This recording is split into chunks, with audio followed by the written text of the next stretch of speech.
আজকের পর্বে আপনাদের সোনামণিদের জন্য খুবই পুষ্টিকর, স্বাস্থ্যকর ও মজাদার উপায়ে কলিজা রান্নার রেসিপি নিয়ে হাজির হয়েছি। বাচ্চাদের জন্য কলিজা একটি অত্যন্ত পুষ্টিকর খাবার, যা আয়রন, ভিটামিন এ, বি12, ফোলেট, জিঙ্ক ও প্রোটিনে ভরপুর। এটি রক্ত স্বল্পতা দূর করে, চোখের দৃষ্টিশক্তি বাড়ায়, মস্তিষ্কের বিকাশ ঘটায়, রোগ প্রতিরোধ ক্ষমতা শক্তিশালী করে এবং হাড় ও পেশি গঠনে সাহায্য করে। তো এইভাবে কলিজা রান্না করে আপনারা কিন্তু 1 বছর থেকে যে কোনো বয়সী বাচ্চাদেরকে পোলাও, ভাত অথবা রুটি কিংবা পরোটার সঙ্গে খাওয়াতে পারবেন। তো এখানে আর কথা না বাড়িয়ে চলে যাচ্ছি মূল পর্বে।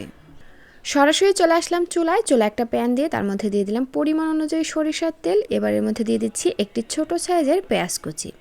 তেলের সঙ্গে পেঁয়াজটাকে হালকা একটু ভেজে নিয়ে আমি এর মধ্যে দিয়ে দিচ্ছি গরুর কলিজাগুলোকে যেরকম ছোট ছোট করে কেটে খুব ভালো করে ধুয়ে নিয়েছি। তো এখন হচ্ছে পেঁয়াজ আর তেলের সঙ্গে কলিজাগুলোকে একটু 1 থেকে 1.5 মিনিটের মতন ভেজে নিব। এতে করে কলিজার যে একটা এক্সট্রা গন্ধ আছে সেটা অনেকটা চলে যাবে।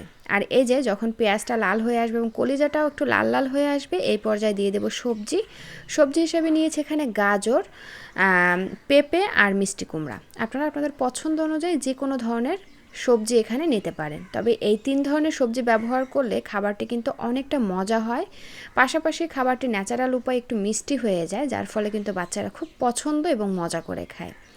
তো যাই হোক, এখন হচ্ছে আমি আরও কিছুক্ষণের মতন এই সবজিগুলোকে নেড়ে চেড়ে 1-2 মিনিটের মতন ভেজে নিব। ভেজে নেওয়ার পরে আমি এর মধ্যে দিয়ে দেবো মশলা হিসেবে দিয়ে দিচ্ছি এইটুকু পরিমাণে হলুদ গুঁড়া, এইটুকু পরিমাণে জিরার গুঁড়া, স্বাদ অনুযায়ী লবণ দিয়ে দিচ্ছি এবং খুবই সামান্য পরিমাণে মরিচ গুঁড়া দিচ্ছি। আপনার বাচ্চা যদি ঝাল খেতে না পারে সেক্ষেত্রে এখানে মরিচ গুঁড়াটা স্কিপ করে যাবেন। আর চাইলে কিন্তু এখানে মরিচ গুঁড়ার পরিবর্তে আপনারা চাইলে কিন্তু গোলমরিচের গুঁড়াটাও ব্যবহার করতে পারেন অথবা কাঁচা মরিচও ব্যবহার করতে পারেন। আর এখানে কি পরিমাণে কলিজা এবং সবজি নিয়েছেন সেটা বুঝে কিন্তু এখানে মশলার পরিমাণটা কমিয়ে বাড়িয়ে ব্যবহার করতে হবে। তো যাই হোক, নেড়েচেড়ে ভালো করে মিশিয়ে নিয়ে আমি এর মধ্যে দিয়ে দিলাম খুবই সামান্য পরিমাণে আদা এবং রসুন পেস্ট। আবারও নেড়েচেড়ে ভালো করে এগুলোকে একটু কষিয়ে নিচ্ছি। মশলাগুলো যেন পুড়ে না যায় সেজন্য দিয়ে দিচ্ছি আমি এখানে কিছুটা পরিমাণে নর্মাল পানি। তারপরে নেড়েচেড়ে ভালো করে মিশিয়ে নিয়ে এবার এগুলোকে খুব ভালো করে কষিয়ে নেব। ততক্ষণ পর্যন্ত কষিয়ে নিব যতক্ষণ না পর্যন্ত এই পানিটা শুকিয়ে একদম ভাজা ভাজা হয়ে আসে, ততক্ষণ পর্যন্ত। তার আগে দিয়ে দিলাম এখানে সুন্দর একটা ফ্লেভারের জন্য একটি তেজপাতা এবং এরকমের 1 টুকরা দারুচিনি আর 2-3টা লবঙ্গ। তো যাই হোক, সব কিছু কিন্তু খুব ভালো করে কষিয়ে নিয়েছি আর এর মধ্যে থাকা এক্সট্রা পানিটাও একদম শুকিয়ে এই যে এরকমের ভাজা ভাজা হয়ে এসেছে। এই পর্যায়ে আমি এর মধ্যে দিয়ে দিব ঝোলের পানি, যাতে সবজি আর কলিজাটা খুব ভালো করে সিদ্ধ হয় এজন্য। তো এখানে আমি প্রায় 1.5 কাপের মতন পানি দিয়ে দিচ্ছি এগুলো সিদ্ধ হওয়ার জন্য, যেহেতু এটা আগেই খুব ভালো করে কষিয়ে নিয়েছি আর সবজিগুলো একদম ছোট ছোট আর পাতলা পাতলা করে কেটে নিয়েছি, তাই এটা রান্না হতে কিন্তু খুব একটা বেশি সময় লাগবে না। এরপরে ঢাকনা দিয়ে ঢেকে এগুলোকে আমি ভালো করে রান্না করে নিচ্ছি। ফিরে আসলাম প্রায় 15 থেকে 20 মিনিটের মধ্যে। আর এরই মধ্যে ঝোলের পানিটাও শুকিয়ে এরকম মাখা মাখা হয়ে আসছে আর সবজি আর কলিজাটাও কিন্তু খুব ভালো করে সিদ্ধ হয়ে গেছে। এই যে দেখুন, কলিজাটা কিন্তু চাপ দিলে দেখবেন যে একদম গলে যাচ্ছে, তার মানে কলিজাটাও খুব ভালো করে সিদ্ধ হয়ে আসছে।